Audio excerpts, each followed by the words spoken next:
难开高热，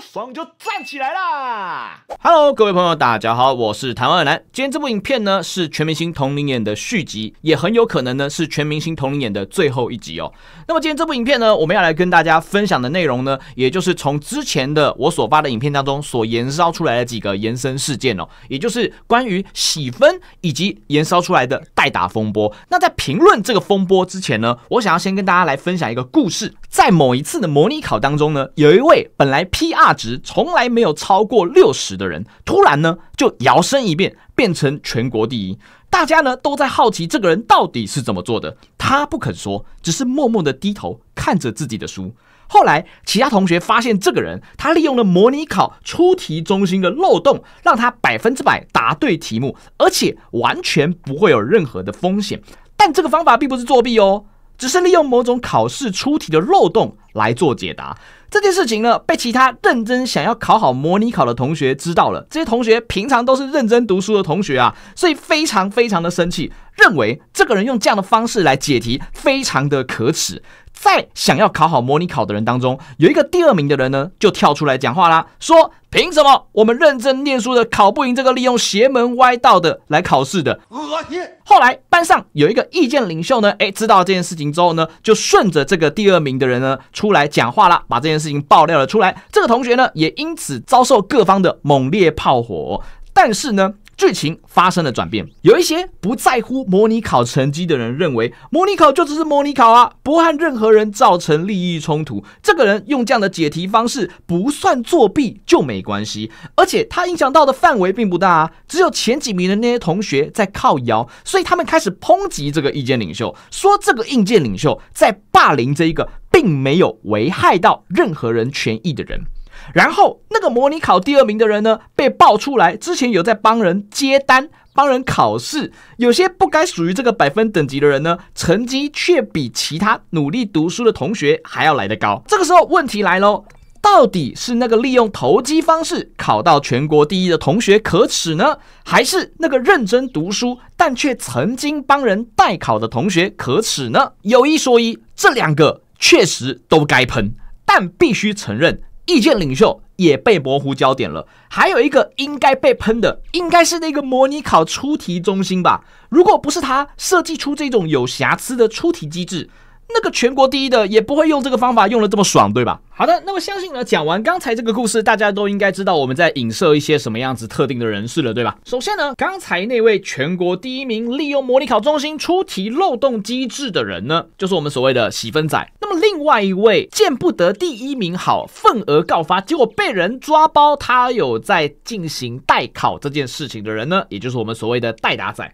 那么到底喜分仔跟代打仔哪一种人对于游戏环境的伤害是比较大的呢？那么过了一段时间呢，在之前的影片当中啊，下方留言可以说是讨论的非常激烈哦。那我自己呢也沉寂了几天哦，现在呢我就来分享一下我在沉寂几天冷静下来之后呢，我自己个人的看法。我们单论破坏游戏环境这件事情来说，喜分跟代打哪一件事情它会影响到的人是最多的呢？我们讲讲喜分这件事情哦。喜分这件事情呢，以目前全明星街球派对这一款游戏的喜分机制来说，如果我今天是利用这个游戏机制来洗分洗上去，只要我不影响到其他人，不故意跟人家配对到，然后故意输球的情况下呢，老实说，我完全是自己嗨自己爽，不影响到他人的情况下，这一点呢，确实对于游戏环境本身损害相对代打来说算是比较小的。再来是，纵使我洗到第1名，我影响到的人呢，也只有少部分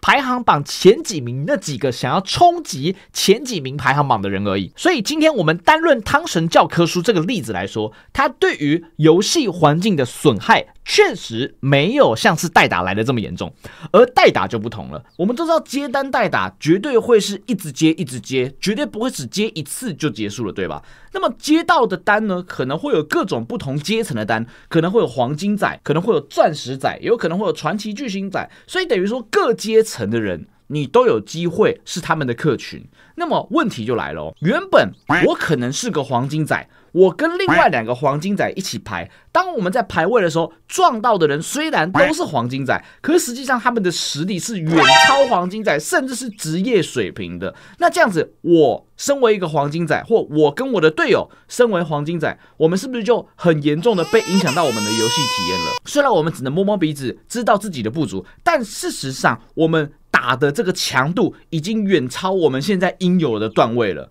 这一点呢，是影响到的第一个层面。再来第二个层面是，当你把这一些透过代打升上排位的人送上去之后呢，这些本来实力不应该属于这个段位的人，他去打了排位赛，那么被影响到的人是谁呢？没错，就是他的队友。代打这件事情就会造成实力不属于段位，那这件事情是不是也算是变相的影响到了游戏的生态呢？好，那接下来呢，就到了大家最期待的血流成河环节了哦。相信在看这部影片的你呢，可能会觉得说，你这部影片也太晚出了吧？中间过了那么长的时间，你到底都在做些什么事情哦？事实上，我在中间这段时间很长一段时间是在做搜证这件事情哦。不管呢是去查询汤神教科书，它在洗分的过程当中有没有去影响到其他玩家的证据，或者是在找寻龙本川他到底在玩全明星接球派对的这段期间有没有在帮助工作室进行代打这件事情，我都花了非常非常长的一段时间搜证。不管呢是找网友搜证，不管呢是找工作室的客人们来搜证哦。那我们就来讲一下搜证的结果。首先呢，这一名汤神教科书现在化名 TN 叫你书，不得不说啊，这个取名还真的是蛮有料的哦。汤神教科书他妈叫你书，头尾双押666，厉害。一开始呢，他被公审的时候呢，我必须承认，我以为他进行洗分的这个动作的时候呢，是有可能会影响到其他玩家的。但事实是，我在经过这么长一段时间，不管是找各种玩家来搜证，或者是自己去查询、观看他对战记录的这个过程当中呢，我并没有找到任何有力的证据显示他在故意输球的时候有去影响到其他陌生玩家。似乎呢，目前看来所有的证据都指出，他就是自己去组成3排。然后自己去输球，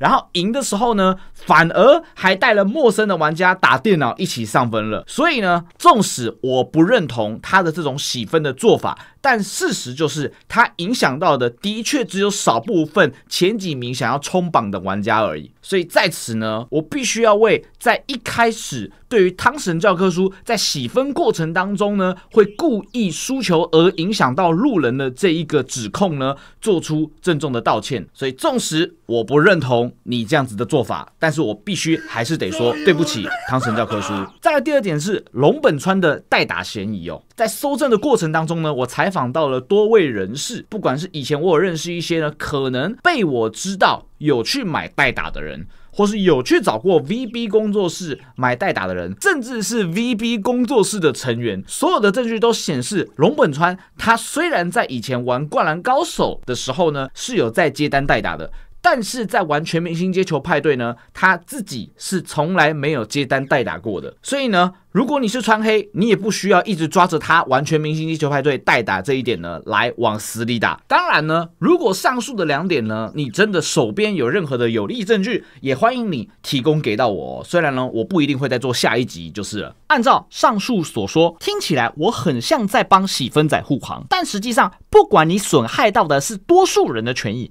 还是少数人的权益，再怎么样，你就是利用不正当的方式来让少数人或者是你自己来谋取好处。所以这样的行为，不管代打或洗分，我都是不鼓励大家去这样做的。最后，我在这边还是要回应一下，之前在我的这几部影片底下，有一些比较不理性跟一些比较有引战取向的言论哦。我知道你们很多人可能对于龙本川是有一些成见的，但根据我自己的查询，他本身并没有在接代打的单了，所以你们也不需要去抓着他的这个小辫子往死里打。讲话真的不用那么难听，留点口德。再来，我不知道为什么有一些人会把汤神教科书塑造成一个平民对抗强权的这种感觉，好像汤神教科书他是一个平民，利用这个游戏机制来打趴龙本川，让他的虚荣心被按在地上摩擦，不需要把这一个人塑造成这种形象。我还是要再重申一次，游戏机制允许你这样做，